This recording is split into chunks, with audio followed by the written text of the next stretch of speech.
CBS's 60 Minutes host Scott Pelley went head-to-head with Moms for Liberty co-founders Tina Desovich and Tiffany Justice in an interview that aired on Sunday. Let's watch. There are rogue teachers in America's classrooms right now. Rogue teachers. Rogue teachers. Parents Correct. send their children to school to be educated, not indoctrinated into ideology. What ideology are they being indoctrinated into? Let's just say children in America cannot read. They often dodged questions with talking points. You're being evasive. But conservative media personality Megyn Kelly quickly defended the parents' rights group, blasting Pelley on her podcast. Unbelievable. I'm ashamed of you, Scott Pelley. I'm ashamed of you. You're disgusting. You failed America's children. I'm glad you feel so good about yourself. But my kids and the kids of anybody who's got young ones who are in elementary school or middle school are the ones who are going to pay the penalty for the, using your favorite word, disinformation you put out on CBS News last night. Mike Wallace is rolling over in his grave. Ed Bradley, too. News outlet Mother Jones tore into the organization's co-founders, writing that they had a chance to explain themselves, but it didn't go well. According to the write-up, the pair failed to describe the core mission of the organization, writing that they, quote, repeatedly struggled to explain their platform beyond empty talking points that have fueled the culture war in schools. They also failed to present facts to back up various claims. That is in the view of Mother Jones. So, sure, I don't know that this interview went the best for the Moms for Liberty group. If you're going to make sweeping statements about ideological indoctrination, it behooves you to show up with compelling examples. I would advise people, look, I have a lot of criticisms of various school districts and things going on there. I think there are ample policy decisions being made in schools that are worthy of some serious scrutiny.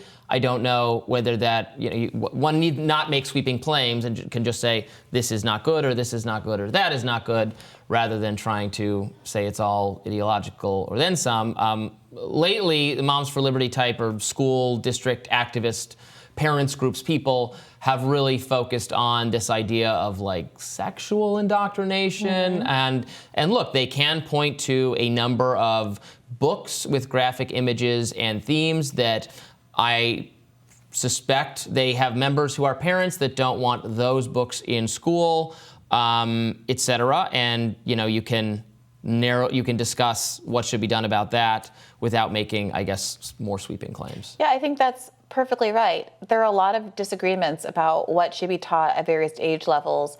I have those conversations all the time with close friends and loved ones who are teachers who teach high school, where the issue isn't whether or not something's really appropriate in terms of like sex, but there's a lot of stuff in the world, and you have to filter it down and figure out what's most important. And these are really fascinating, important, philosophical and intellectual conversations. That's not what this organization seems to be about. It seems to be having a really specific, prurient interest in sexuality in children. And in this interview, there was an attempt to get them to kind of own this idea of being interested in grooming and accusing teachers of grooming. But Pelley asked, about that. What do they mean by teachers and librarians saying that they're grooming kids? And again, they were evasive, leading Pelley to ask, grooming does not seem like a word you want to take on, pushing back. But it seems like there's an obvious kind of political appetite and political interest in making exactly what you describe as these big sweeping claims that have an effect on stigmatizing a broad population and, frankly, justifying stripping funding from school districts where people do have educational challenges. Some kids aren't up to grade level, and I don't know how those are going to be helped by draining public resources from those institutions. These women, if they want, can homeschool their kids. They can enroll their kids in private institutions. Megyn Kelly, certainly until recently, was sending her daughter to a very elite girls' school in New York to Spence, a private institution that costs tens of thousands of dollars a year. Those are options that people have, at least rich people have, for their kids. But this does, the narrative, the broad sweeping narratives that are attached to public schools do seem to have the goal of not just making discrete changes in a kid's education, but to undermining the integrity of those institutions in the first place. Yeah, I frankly think this direction that parents' rights groups have gone down in terms of being obsessed with this whole grooming idea has gotten in the way of a lot of more legitimate criticisms of certain public school districts. I was just reading back through stories I had written a few years ago when I spent a lot more of my, before Rising, I spent a lot more of my time primarily on an education beat looking at policies on campuses and schools. And I wrote a lot of these stories where there would be like, so I just pulled this one up again. This was in Seattle, where they had a proposal to force, and this, I think this was the city forcing this on the school district. I'd have to look more closely, but to teach that, to require in the curriculum that math is that math is used to justify economic oppression, and reinforces that math itself reinforces inherent inequality, and that standardized testing is deliberately designed to be racist. Like, these are very debatable propositions that should not be assumed from the standpoint of the curriculum, that that's just how you're supposed to instruct kids. And in fact, the whole idea that like standardized testing is a specifically bad or even racist way to measure success has, I think, been a pernicious idea that, in fact, even many leftists debate and disagree with and think the move away from standardized testing has actually been harmful to marginalized kids because of all the ways to measure ability or to gain advancement throughout the school system or to qualify for higher ed. It is not, I'm not saying it's fair, but it's actually, it's been argued is superior to a lot of the other even more subjective things that tend to advantage wealthier people. It's that kind of stuff, or the oppression hierarchy, DEI kind of adjacent things that have made their way into some school districts that I think pretty much everybody outside very small teacher activist circles think are kind of not great ideas, or at least like very debatable ideas, and shouldn't be the backbone of a curriculum. That was, I think, the parents' rights groups were on much more solid ground objecting to some of that stuff, and the kind of look, I have a hard time. I have a hard time getting angry at even that, because to the extent that there are conservative arguments about politics being better when they're local and communities having control over what their kids do, I don't know why these are national conversations.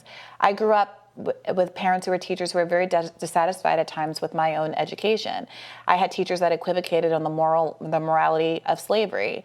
I didn't go and then start a pogrom to try to change on a federal basis what was taught in schools or not. I mean, there is, I think, some parental responsibility that is really being abdicated here by parents who expect teachers to parrot their own ideology, instead of understanding that parents for years, including, I gotta say, a lot of Black parents who have had frustrations with how history has been told and how Black people have been portrayed in the classroom for decades, not to mention the segregated nature of schools themselves. Into my father was a middle schooler,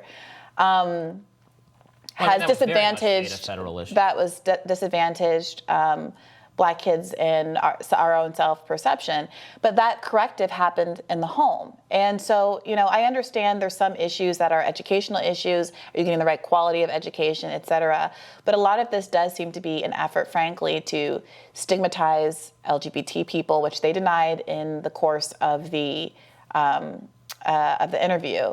But to press a social agenda more broadly and using children and people's sensitivities around kids to do it, which doesn't seem to be working very well as they're getting more of a platform and more exposed. Yeah, I mean, I think the solutions are best left to the local level. I also don't think everything should be made into a federal issue, but Moms for Liberty would probably say while they're a national organization, they have chapters all over the country, and I mean, they are trying to call attention within the local area to what they say are legitimate concerns in the schools. I think some of them are legitimate and others are not, but we continue to debate it here on the show. More Rising right after this.